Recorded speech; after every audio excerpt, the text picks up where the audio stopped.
It's good to be back.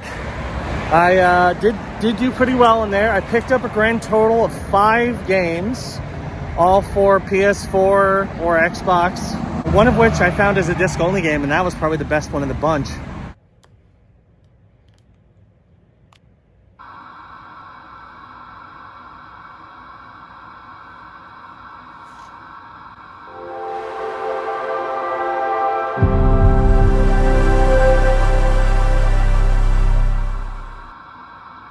Hello everybody and welcome back to the Bargain Game Hunter. It has been months since I filmed one of these, as you saw from the fact that most of my videos have been from March and a couple from April.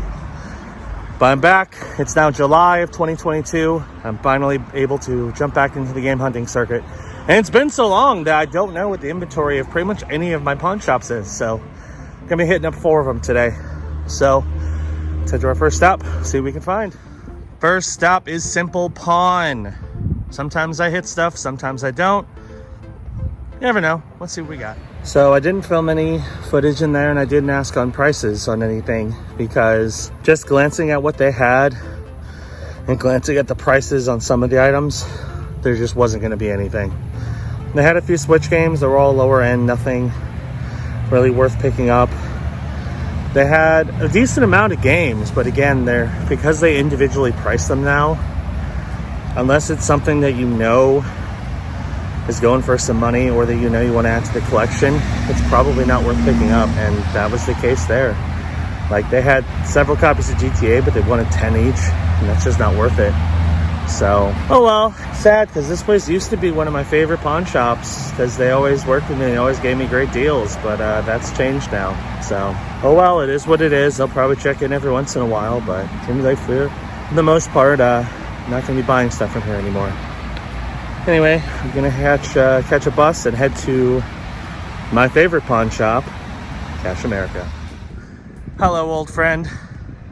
It's good to be back.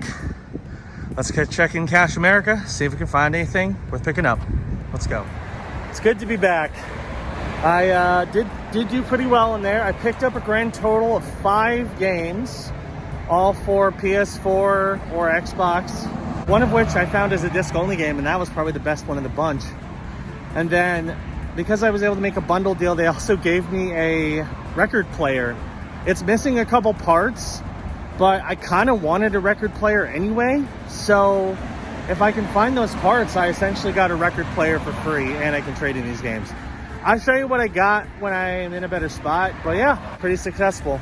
But yeah, I picked up a bag of games and a record player for 20 bucks. Not bad. All right, next up is Value Pawn. Don't usually find anything here, but every now and again I do, so let's head in and see if anything's new from the last couple times I've been here.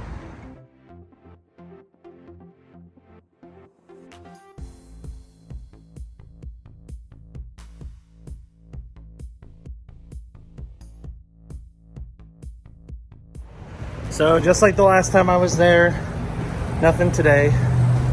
They had a couple new things here and there, but it was all just overpriced. So that's the thing with places that overprice their games. Only things you're going to pick up are the stuff that they, for some reason, underprice. So the vast majority of things I normally look for aren't worth looking for. So, oh well. Anyway, I think I got one more pawn shop left in me, and then we're going to head home. Last pawn stop is La Familia. Sometimes they have some great stuff, sometimes they don't. Sometimes they're overpriced, sometimes they're not. We'll have to go in and find out for ourselves. Let's go.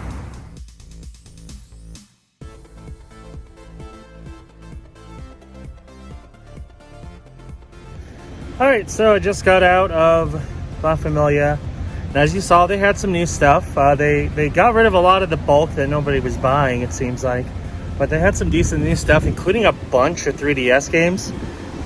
They had some decent ones, but all of them were going for about what they're priced as. So like they had a bunch of loose Pokemon games. It was X, Y, Sun and Moon, but they were priced at $25, and that's about what they're going for loose. So they weren't really worth picking up to flip or anything. Now, if I had a 3DS, I probably would grab those to play them, but I don't currently, so shame. But I did pick up one game, but I figured before we get to that, why don't I go over everything that I picked up in this little adventure. So I picked up a grand total of 5 games at Cash America, and there's some good stuff there for sure. One of them was a loose game that I just happened to spy. So grand total for everything at Cash America, I paid 20 bucks. They originally quoted me 35, but they were willing to deal. So I pitched, hey, can I get it all for 20? And they accepted. But in order to do that, they gave me an item essentially. So I got them for cheaper and I got something. And the funny thing is, the item that I got is something I kind of wanted. It is missing some parts, but if I can find the parts for it, it's actually something I kind of wanted to get. And that, if you can see here, is a record player. Apparently it's brand new, but the person who sold it lost the power cord and the needle. So if I can find a replacement needle and a replacement power cord for it, I'll have a working record player that I got for free. So that's pretty sweet. Record players nowadays go for like 50, 60 bucks typically. So I'm down. That's pretty cool. It's kind of heavy to carry around, but I'm on my way home, so I'll take it. But yes, I did pick up a grand total of 5 games, one of which was loose. And we're going to start off with Assassin's Creed 3 Remastered on the Xbox One. I don't own this. I own Assassin's Creed 3, but not the remastered version. So I figured I'd grab it, especially if I could get it for cheap. And I essentially paid $5 for it, so I'd say that's pretty good. It's also important because Ubisoft is going to be shutting down the servers of a lot of older Assassin's Creed games, including 3, but not for the remastered version. So if you have Rogue Remastered or you have 3 Remastered, those are fine, but the older versions, the servers are getting shut off soon. So if you want to play Assassin's Creed 3 online for some reason, you're going to have to get the remastered version. But yeah, $5, not bad. Also inside this case is the loose game, and this was one I spotted right off the bat, and I was hoping I could get it for a good price. I'd say $2 is a pretty good price. Call of Duty Black Ops Cold War on the Xbox One. So that game still trades in for a good $7 at GameStop. I already have it, of course, on Series X. So I figure that's an easy flipper and probably the best profit game that I got in this whole trip. So I'm pretty happy with that for $2. Next up, and this one I was on the fence about, but it gives me a little bit of profit, so I think it's worth it in the end. Assassin's Creed Valhalla on the Xbox. So I paid basically $5 for this one. It trades in for about $6.60, so it's a little bit of profit. If I can find a game that gives me the 30%, it'll be more than that. So, I mean, it's still a profit. Might as well do it. This one I got simply because I know it's bad. I'm just kind of morbidly curious, and I paid $3 for it, so I think that's worth it. So fun fact, there's actually going to be a statute coming into effect soon in Florida where if you blast your music out of your car too loud, you can get a ticket for it. So I cannot wait for that to go into effect because that happens a lot around here. Anyway, I got Troll and I on the Xbox One. Again, I know this game is bad. It's probably a candidate for my bad game series, which has been dormant for a while. I might go back into it pretty soon. It's complete. It's in good shape, and it might be fun to play a bad game. So, $3. Not gonna go wrong there. And then the last one, and this one surprises me because according to GameStop's site, it's not listed as trade-in. I don't think that's correct though, because this game is definitely still in pretty good demand. And that is Red Dead Redemption 2 on the PS4. Last time I traded this, it was worth like $8, so I seriously doubt they don't accept it for trade-in anymore. But if they don't, if I have a PS4 copy, I can always sell it online or hold on to it until GameStop takes it again. So paid $5 for that. So yeah, $20 total for 5 games from Cash America. Pretty solid way to come back to game hunting. And then a La Familia, as you saw, they had a pretty decent amount of stuff. Most of it was fairly high priced. There's one game I did grab, and in hindsight, it probably was a mistake just because I don't know if it's worth the price that I paid for it, but it's a game I've been wanting. I think it is still less than what GameStop charges for it. And it was there, so I'm like, you know what? Let's just go for it. Roller Coaster Tycoon Adventures on the Switch. So this is a portable Roller Coaster Tycoon game. I don't know how good it is. I know the last several Roller Coaster Tycoon games have not been good. So I'm excited to try it out just to see how it is. But yeah, it's Roller Coaster Tycoon Adventures, a newer Roller Coaster Tycoon game on the Switch. Paid 20 bucks. I was originally 24 and they gave me a discount, so it knocked it down to about 20 bucks. So I'll take it. But yeah, that's what I picked up. I might go to GameStop to see how much I'm going to get for trading in some of this stuff, and we'll go from there. All right, I am back, and it is time to do a recap of everything that I picked up in this episode. Now, before we go into the actual pickups, I did want to mention the stuff that I traded into GameStop.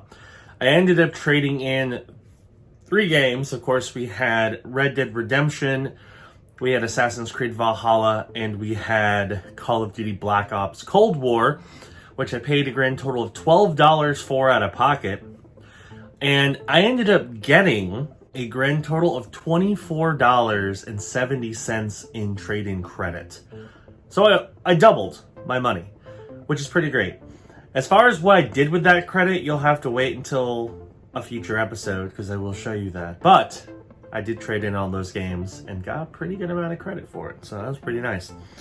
But anyway, we're going to start off with the pickups that you did see. And then I am at the end going to show you a couple pickups I picked up online that I have not shown yet in this video. So for starters, let's go with the 2 games I still have from Cash America, and we're going to start with the least exciting of the 2, and that is Troll and I on the Xbox One. This game I know is bad. It got really bad reviews, and it just from the back of the box it looks bad, but I'm like, you know what, might as well try it. I mean, it's a complete Xbox One game, and it's a good candidate for my bad game series, so I might as well give it a shot. I only paid $3 for Troll and I, and it's actually worth $6, so at least it's worth double what I paid. But I mean, again, I'm not expecting much out of this. I mostly got it just because I think it's probably a good candidate for my bad game series, so, you know, it is what it is. And then the other game that I kept is Assassin's Creed 3 Remastered on the Xbox One. I already have Assassin's Creed 3, but I figured, you know, might as well grab the remaster if I could get it for cheap. And I think $5 for an Xbox One copy is pretty darn good. Paid $5, this is worth 10. So, solid deal there. The other game that you saw me pick up, and this one I'm actually kind of excited about, even though I haven't heard amazing things about it, but it's a game in a series that I love, and I figured I might as well give it a shot just to see how it is. And that is Roller Coaster Tycoon Adventures on the Nintendo Switch. So it's a portable Switch version of Roller Coaster Tycoon. Now, I love the original. I love 2 even more. Wasn't the biggest fan of 3. I don't know how this one is. I have heard from most part that the modern Roller Coaster Tycoons are just not very good. But I mean, I'll try it out on as well, especially because I've been thinking about buying this game for a while and they just happen to have it at La Familia. So I might as well grab it. Anyway, I paid 20 bucks for this, and it is actually worth 20 bucks, so I broke even. So I paid about as much as you would normally pay, and I think GameStop is selling it for a little more than that, so that's fine with me. Now come the 2 games that I did not show you the pickups because I bought them online. One of them I bought just because it's a game I wanted that I could not buy when I was unemployed, and I finally got it. The other one was on sale, and it's a game that I've heard good things about, so I figured I'd grab it for a fairly cheap price. So we're going to start off with GameStop.com, where I acquired The Quarry on the Xbox Series X. Now, you've probably already seen I've been playing this game, so it's not that big of a surprise that I got it, but I did get it. It's pretty fun. This is the spiritual successor to Until Dawn from Supermassive Games. It's going for like a summer camp massacre style horror movie. What I played so far, I really liked it. The performances are good. The graphics are gorgeous on the Series X. And I have a feeling this is going to be a fun ride. So continue to watch that on the channel if you enjoy horror and want to see how my playthrough of The Quarry plays out. Anyway, I paid the full 70 bucks for this, and it's worth 70 bucks because it's a fairly new release game. And the last game that I picked up was from Amazon. Technically wasn't from Prime Day, it was slightly before, but it's a game that has been pretty difficult to find on a few sites, and I got it for cheap. And I already have games of a series similar to this, so I'm like, you know what, let's just go for it. Altair Sophie 2 Alchemist of the Mysterious Dream on the Switch. I already have Alteria Ryza 1 and 2. This is, I think, a connected game to that. Mostly, it's an RPG that people like to play because it's got a lot of waifus in it. I'm like, that's cool. I'll try it out. I'm sure it's fun. I only paid $35 for this because, I mean, normally this series is kind of expensive, especially on Switch. I only paid $35 for it, and it's worth $42. So, again, nice solid bump up in value there. And that's it. So I only got 5 games to add to the collection this week, but I did trade in a few other ones to GameStop, and I think it was a pretty successful first day back game hunting. I hope you enjoyed the adventure. Thank you for watching another episode of the Bargain Game Hunter. Now, before anybody comments, yes, the Game Hunt Cam will be back in the next couple episodes. Don't worry, it's going to be a good time. I'm just happy to be back game hunting, honestly. After being away for 2 months, not being able to do game hunting has been rough. Because, you know, it's just something I enjoy doing. I enjoy adding games to the collection. I enjoy finding new games that I want to play. And as well as finding games that I can trade into GameStop for a profit or sell. It's just fun. And since I've gotten so used to it over the past year, it really sucked to not be able to go out and do it, but I'm glad I can do it again. Things are good. Back at it. So yeah, that's gonna do it. We're gonna continue releasing episodes of Bargain Game Hunter on Fridays, and then as long as I've got an ongoing series on the channel, you'll see more gameplay videos on Mondays. Right now it is The Quarry, so be sure to keep an eye out for that. Anyway, thanks for watching, and I will see you next week on a Bargain Game Hunter. Bye.